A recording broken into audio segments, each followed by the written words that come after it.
Well, the policy stimulus in the wake of COVID in India was much lower than compared to other economies. India is still a very well-connected economy, which means that if we are having a very strong inflation globally, that will have a spillover into India as well. The biggest channel in which this spillover is happening and has happened has been to the commodity channel. There have been a big rise in commodity prices last year, and especially it's still going on. Crude prices have surged very high. Coal, food prices, a variety of commodity prices had spiked. That was having a spillover effect into India as well, and we had this very big surge in inflation, though not as high as was happening in most of the other DM economies, but still higher than RBI's tolerance zone of 2 to 6%.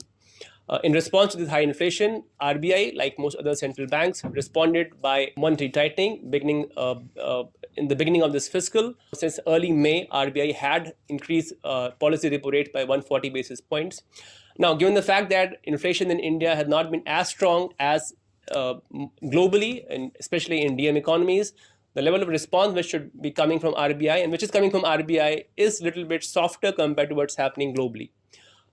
However, in India, we face another challenge which the typical EM economy faces, which is that we are a current-account deficit economy and we are dependent on global flows. And at a time when global central banks like US Fed and ECB are hiking rates, a typical EM bank has to respond in some way if it wants to prevent depreciation or attack on its currency.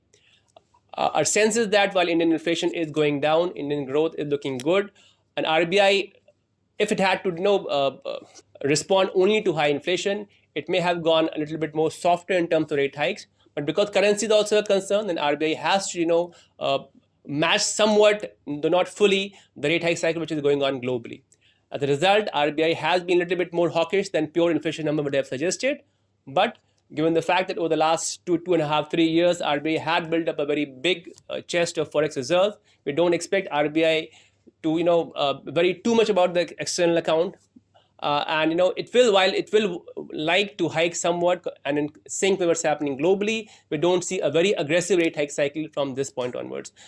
Market is now factoring in a terminal rate of close to 6%. Currently, we are at repo rate of 5.4%, and we are broadly in sync with markets in terms of the rate hike expectation, which means that the bulk of rate hike cycle has already played out, and what we are going to see ahead will be a more gradual rate hike cycle. Mutual fund investments are subject to market risks. Read all scheme-related documents carefully.